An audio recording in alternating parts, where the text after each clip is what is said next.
Assalamualaikum warahmatullahi wabarakatuh. Kali ini Ibu akan membuat pembahasan mengenai tugas yang kalian sudah kerjakan kemarin.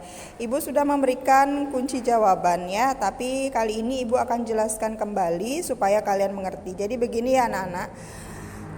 Jika kalian ingin mengkonversi suhu, kalian perhatikan dulu suhu apa yang diketahui, suhu apa yang dicari. Ya, seperti kemarin kita sudah bahas perbandingan Celcius, Reaumur, Fahrenheit itu 5:4 berbanding 9. Perhatikan dengan baik ya, masih ada aja yang salah soalnya.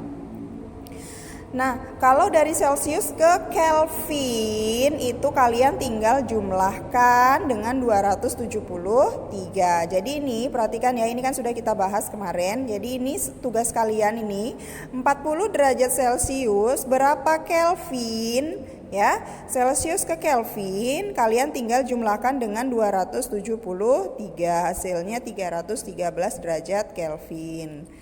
Kemudian 40 derajat Celcius berapa Reaumur? Ya, Celcius ke Reaumur. Perhatikan yang ditanya Reaumur. Berarti yang di atas ini perbandingannya Reaumur 4. Yang diketahui Celcius 5 kali 40. Bagi dia 40 bagi 5 8. 8 kali 4 sama dengan 32 derajat Reaumur. Kemudian yang B 60 derajat Reaumur berapa Fahrenheit? Yang ditanya Fahrenheit berarti 9 per yang diketahui Reaumur berarti 4 dikali 60. Karena kita mencari Fahrenheit berarti ditambah 32. Ini kalian kalikan dulu ya. 9/4 dikali 60. Kita bagi dulu 60-nya dengan 4. 60 dibagi 4 dapat 15. 15 kali 9 itu 135 ditambah 32 hasilnya adalah 167 derajat Fahrenheit.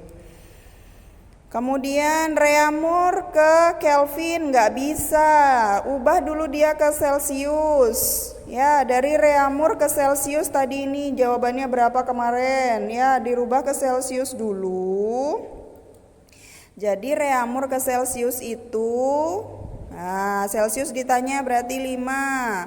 Per Reaumur diketahui berarti 4 dikali 60. 15 kali 5 sama dengan 75 derajat Celcius. Nah, kemudian ini tinggal dijumlahin 75 ditambah 273 sama dengan 348 derajat Kelvin.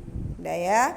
Kemudian Fahrenheit ke Celcius. Ya, yang ditanya Celcius berarti 5, yang diketahui Fahrenheit berarti 9 dikali 50. Berhubung ini dari Fahrenheit, mencari suhu yang lain berarti kita kurangi dulu dengan 32. Kurangi dulu baru dikali. Ya, 5/9 dikali 50 kurang 32 18. 18 bagi 9 dapat 2. 2 kali 5 sama dengan 10. Jadi 10 derajat Celcius. Kemudian ini sudah dapat Celcius. Nah, Fahrenheit ke Kelvin nggak bisa langsung dari Fahrenheit ke Kelvin. Jadi kita pakai yang ini karena sama saja ya. 50 derajat Fahrenheit itu sama dengan 10 derajat Celcius. 10 derajat Celcius ini kita jumlahkan dengan 273. Jadinya hasilnya 283 derajat Kelvin. Nah, kemudian ini Kelvin ke Celcius. Nggak usah pakai perbandingan, langsung kurangi 273. Sama dengan 27 derajat Celcius. Kemudian dari Kelvin ke Fahrenheit langsung nggak bisa. Jadi kita mulainya dari Celcius ini kita rubah ke Fahrenheit. Ya, Fahrenheit yang dicari berarti 9. Celcius yang diketahui berarti 5 dikali 27. ya, karena Fahrenheit yang dicari berarti ditambah 32 ya. Ini kita kalikan dulu. Nih, 9 per 5 kali 27, 9 kali 27 dibagi 5. Hasilnya adalah 48,6 tambah 32 sama dengan 80,6 Fahrenheit. Ya, ini pembahasan soal yang kemarin. Nah, perhatikan ya. Jadi kalian harus tahu perbandingan Celcius, Reaumur, dan Fahrenheit. Kemudian ada soal lagi. Yang di LKS itu ada soal mengenai suhu juga. Perhatikan ya, yang nomor 10. Pada suatu termometer B, titik beku airnya 80 dan titik didih airnya 240. Bila suatu benda diukur dengan termometer B, suhunya adalah 120, maka suhu benda tersebut jika diukur dengan termometer Reaumur adalah, nah ini kemarin belum Ibu jelaskan, berarti ada perbandingan antara dua termometer. Perhatikan dengan baik. Kita gambar ilustrasinya, perbandingan antara dua termometer, misalnya termometer B dan termometer Reaumur. Ini termometer Reaumur. Titik beku air pada termometer B 80 ya, berarti titik beku air kan ada di bawah 80. Kemudian titik didihnya adalah 240. Tuh. Jika termometer B menunjukkan angka 120, nah maka berapakah termometer Reaumur ya? Jadi kita harus tahu dulu titik beku air pada termometer Reaumur itu berapa? Ya, 0. Titik didih air pada termometer Reaumur berapa? 80. Nah, yang ditanyakan suhu termometer Reaumur ini berapa? Kalau B menunjukkan 120, yang R berapa? Ya. Jadi rumusnya perhatikan dengan baik ya. Perhatikan ya. Jadi ini ya, Ibu tulis aja ya. Jadi B dikurangi titik bawah ya. Nah, titik bawah titik beku B ya, titik bawah B per titik atas B dikurangi titik bawah B. Yang dimaksud titik bawah itu titik beku, yang dimaksud titik atas itu titik didih ya. Ini titik atas, ini titik bawah. Nih. Kemudian sama berlaku untuk yang R min titik bawah R per titik atas R dikurangi titik bawah R. Ya, ini dikurangin ini per atas dikurangi bawah, sama dengan tengah dikurangi bawah per atas dikurangi bawah. Itu rumusnya. Kita masukkan aja B-nya berapa di sini? Yang tengah 120 dikurangi titik bawahnya 80 per titik atas 240 dikurangi 80 sama dengan R-nya dicari. Tulis R dikurangi titik bawahnya 0 per atas kurangi bawah 80 dikurangi 0. Kurangin dapat 40 per 160 sama dengan R per 80. Ya, ini bisa disederhanakan. Sama-sama dibagi 4, dapatnya 1 per 4. Berarti kita pakai yang ini. Ya, kali silang. Ya, 80 dikali 1, 80. 4 kali R, 4R sama dengan 80. Ya, 4 kali R, 4R, 1 kali 80, 80. Maka R sama dengan, ini pindah ruas, 80 dibagi 4 sama dengan 20 derajat Reaumur. Ya, begitu ya anak-anak, ini untuk rumus tambahannya. Jadi silahkan kalian pelajari kembali ya. Terima kasih. Wassalamualaikum warahmatullahi wabarakatuh. Assalamualaikum warahmatullahi wabarakatuh. Untuk pembelajaran kali ini kita lanjutkan lagi materinya ke pemuaian Ya, apa yang kalian ketahui mengenai pemuaian? Jadi zat padat, zat cair, dan zat gas itu bisa mengalami pemuaian. Pemuaian yang akan kita bahas yang pertama adalah pemuaian panjang, ya. Jadi zat padat itu akan memuai bila dipanaskan dan menyusut bila didinginkan. Ya, pemuaian dan penyusutan zat padat berupa panjang, luas, dan volume, sehingga untuk zat padat dikenal muai panjang, muai luas, dan muai volume. Jenis zat padat yang berlainan, pemuaian maupun penyusutannya juga berbeda, ya. Karena setiap jenis zat padat memiliki angka muai panjang atau yang disebut dengan koefisien muai panjang yang berbeda pula sesuai dengan yang ada di tabel. Kalau kita lihat di tabel, koefisien muai panjang yang paling besar adalah platina, yaitu 0,0000089. 0,0000089, ya. Itu. Jadi pertambahan panjang platina itu paling besar. Nah, itu maksudnya. Kemudian kita yang akan kita bahas pertama adalah muai panjang. Zat padat bila dipanaskan mengalami pertambahan panjang, sebaliknya mengalami pengurangan panjang bila didinginkan. Logam mula-mula panjangnya L0, suhunya T0, dipanaskan suhunya menjadi T1, suhu akhir, maka pertambahan panjang logam delta L dan panjang akhir logam setelah dipanaskan dirumuskan sebagai berikut. Jadi pertambahan panjang delta L itu sama dengan L0 dikali alfa dikali delta T, ya. Delta L itu adalah pertambahan panjang, L0 panjang mula-mula, alfa koefisien muai panjang, delta T perubahan suhu, T akhir dikurangi T awal. Kalau yang dicari adalah panjang akhir, kita bisa pakai rumus L1. L1 sama dengan L0 dikali, dalam kurung ya, 1 ditambah alfa dikali delta T. Nah, itu contohnya apa? Nah, sebelum contoh, di sini ada koefisien muai panjang adalah bilangan yang menyatakan pertambahan panjang tiap satu satuan panjang zat padat jika suhunya naik 1 derajat. Artinya, ketika suhunya naik 1 derajat, maka bendanya akan bertambah panjang segini, ya. Yang paling besar di sini platina, ya. Ya, kita lanjutkan di contoh soal. Besi panjangnya 20 cm berarti L0, dipanaskan dari suhu 20 berarti T0 menjadi 70 berarti T1. Jika koefisien muai panjang besi 0,0000012 per derajat Celcius, ini alfa, maka berapakah pertambahan panjang besi? Kalau yang ditanyakan pertambahan panjang besi berarti delta L, kita pakai rumus yang ini. Kemudian yang kedua, panjang besi setelah dipanaskan berarti L1, ya.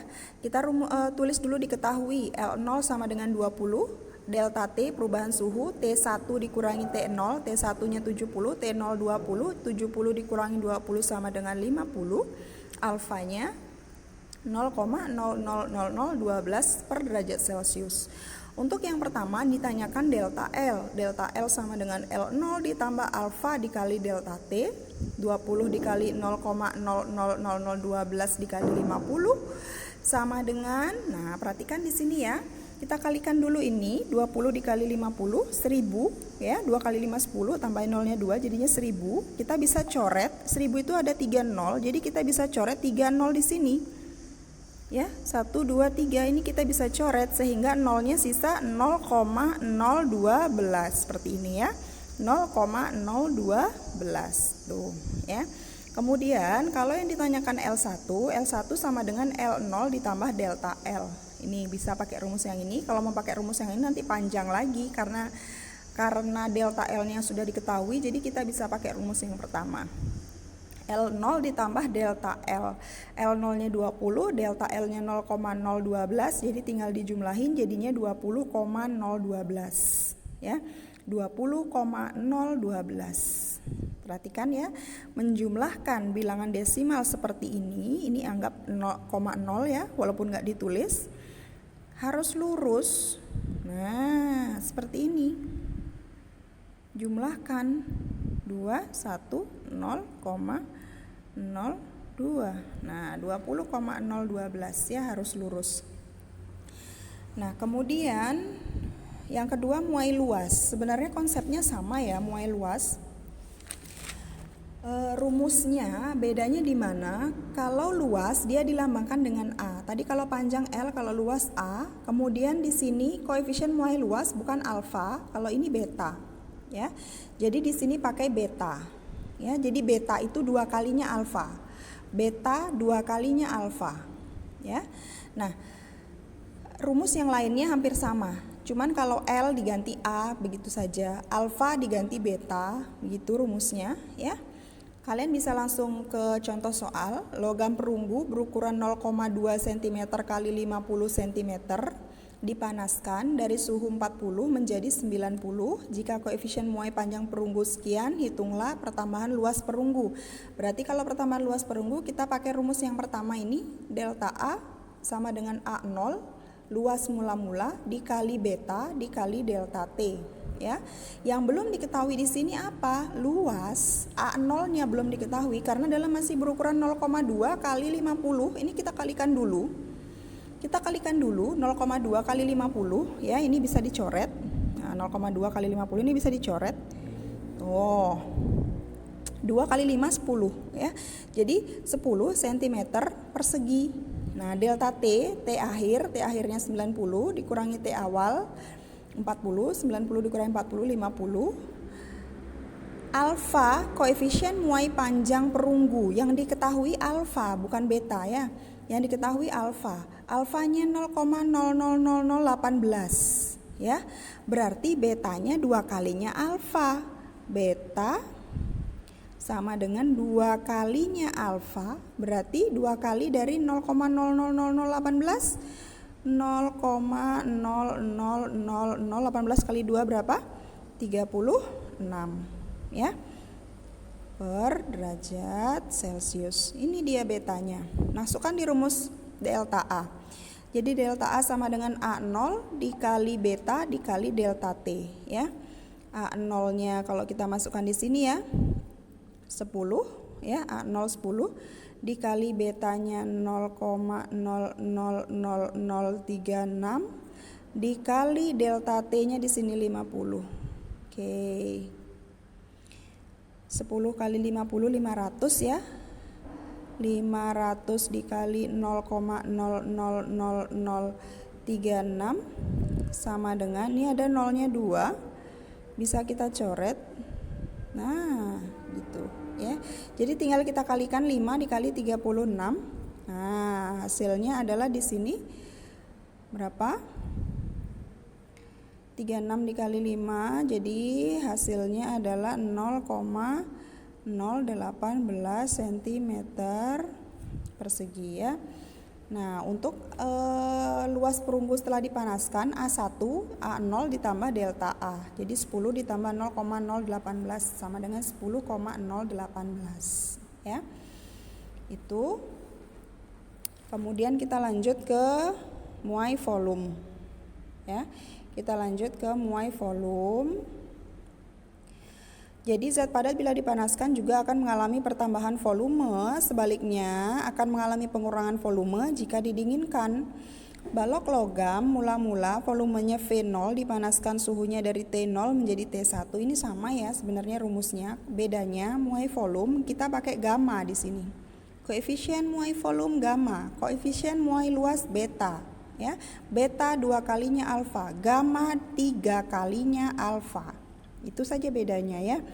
Nah, dari contoh soal ini, nah, perhatikan logam dipanaskan mengalami perubahan volume 0,048. Nah, berarti ini yang diketahui adalah perubahan volume delta V ini 0,048. Nah, dipanaskan dari suhu 40 menjadi 80. Koefisien muai panjang 0,00002. Volume logam mula-mula, berarti yang ditanyakan V0, ya. Kita masukkan di rumus pertama juga sama, ya. Jadi delta V sama dengan V0 dikali gamma dikali delta T, ya. Yang diketahui adalah delta V, ya. Jadi rumusnya kalau mencari V0, rumusnya menjadi, ya, delta V per 3 dikali alfa. Kenapa 3 dikali alfa? Ini sebenarnya bisa diganti dengan gamma. Nah, ya, gamma dikali delta T, itu jadinya rumusnya, ya, ini. Nah, kita cari dulu gammanya. Gamma itu 3 kali alfa, ya. Jadi 3 kali 0,00002 sama dengan 0,00006. 2 kali 3 6 ya. Nih. Kita masukkan di rumus ini ya. Jadi 0, delta V-nya 0,048 dibagi gamanya 0,00006 dikali 40. Nah, ini ya. Ini bisa mencoret 1 ya. Jadinya hasilnya adalah 20 cm pangkat 3 ya. Biar lebih gampang kalian bisa rubah ini ya ke bilangan baku, ke bentuk baku. Nah, perhatikan ya. 0,048 ini bisa dirubah menjadi 48 dikali 10 pangkat min 3 ya. 48 dikali 10 pangkat min 3.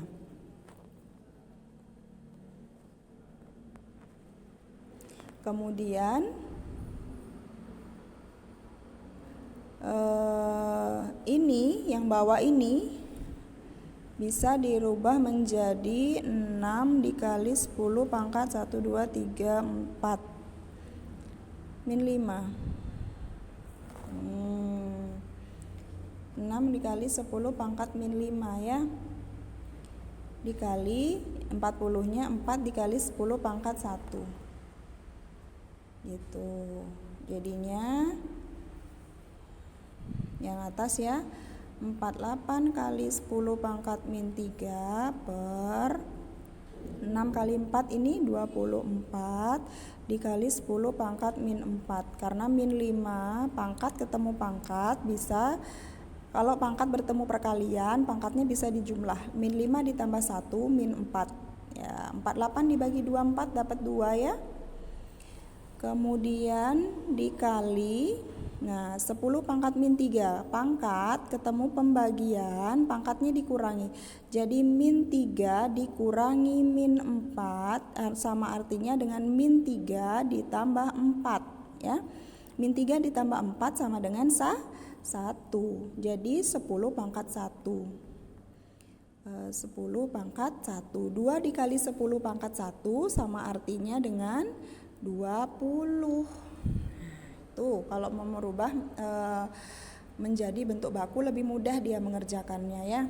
Jadi 0,048 ini sama artinya dengan 48 dikali 10 pangkat 3. Kenapa 10 pangkat 3? 3 angka di belakang koma. Nah, kemudian ini 0,0006 ya. Ini 6 kali 10 pangkat min 5. Kenapa min 5? 1, 2, 3, 4, 5. 5 angka di belakang koma. Gitu caranya. 6-nya tetap ya. 6-nya tetap. Sama ini kayak 48-nya tetap. Jadi kita cari 10 pangkat min berapa? Nih, ada 5 angka di belakang koma berarti ya 10 pangkat min 5. 40 ini 4 dikali 10 pangkat 1 ya. 4 dikali 10 pangkat 1 karena nolnya cuma 1. Kalau bentuknya desimal seperti ini, maka pangkatnya minus. Ya, ingat ya, kemudian pangkat seperti ini ketemu perkalian, ya, pangkatnya ditambah, min 5 ditambah 1, punya utang 5 dibayar 1. Jadinya min 4 seperti ini. Nah, kemudian pangkat ketemu pembagian, pangkatnya dikurang. Ini min 3 dikurangi min 4. Min 3 dikurangi min 4. Min ketemu min plus. Jadinya min 3 ditambah 4 sama dengan 1. Begitu ya, jadinya 20. Jawabannya 2 kali 10 pangkat 1 atau 20. Kemudian kalau mencari volume akhir, tinggal ditambahin aja volume awal ditambah pertambahan volumenya. Itu. Kemudian nah, ini untuk pemuaian zat cair konsepnya sama ya. Pemuaian zat cair itu hanya terjadi pemuaian volume ya. Nggak ada pemuaian luas dan pemuaian panjang pada pemuaian zat cair. Begitu juga dengan pemuaian gas, pemuaian volume. Nah, bedanya kalau pada pemuaian gas itu dibedakan menjadi 3 macam. Pemuaian gas pada suhu tetap atau isotermal, ya. Rumusnya ini P1V1 sama dengan P2 kali V2 dengan P tekanan gas, V volume gas, ya. Contoh soalnya ada di sini. Pemuaian gas pada tekanan tetap atau isobar, ya. Kalau pada tekanan tetap rumusnya dia V1 per T1 sama dengan V2 per T2 dengan V volume T suhu dalam Kelvin. Kalau masih belum dalam Kelvin, rubah dulu ke Kelvin seperti contoh ini. Ya. Diketahui P1 2 atmosfer, T1 27 derajat Celcius, berarti dirubah dulu ke Kelvin ditambah 273, ya. Ini juga jadiin Kelvin karena ini dalam Kelvin. Nah, jadinya hasilnya segini, ya. Kemudian pemuaian gas pada volume tetap atau isokorik, ya. Rumusnya P1 per T1 sama dengan P2 per T2. Jadi sebenarnya rumus intinya itu begini, ya. P1 kali V1 per T1 sama dengan P2 kali V2 per T2. Nah, perhatikan, kalau dia dalam suhu tetap, ini kita hilangkan berarti. Ini suhu kan? Berarti rumusnya tinggal P1 kali V1 sama dengan P2 kali V2. Nih, sama kayak ini, ya, pada suhu tetap atau isotermal. Kemudian pada tekanan tetap, tekanan kan P, ya, berarti ini yang kita hilangkan. Berarti rumusnya tinggal V1 per T1 sama dengan V2 per T2. Ini dia. Sama. Kemudian pada volume tetap atau isokorik, berarti ini yang kita hilangkan karena volumenya tetap. Berarti rumusnya menjadi P1 per T1 sama dengan P2 per T2. Tuh ya, dengan T-nya suhunya tetap dalam Kelvin. Gitu. Sudah untuk pembahasan pemuaian sekian ya. Nanti setelah ini Ibu akan berikan contoh soal. Terima kasih. Wassalamualaikum warahmatullahi wabarakatuh.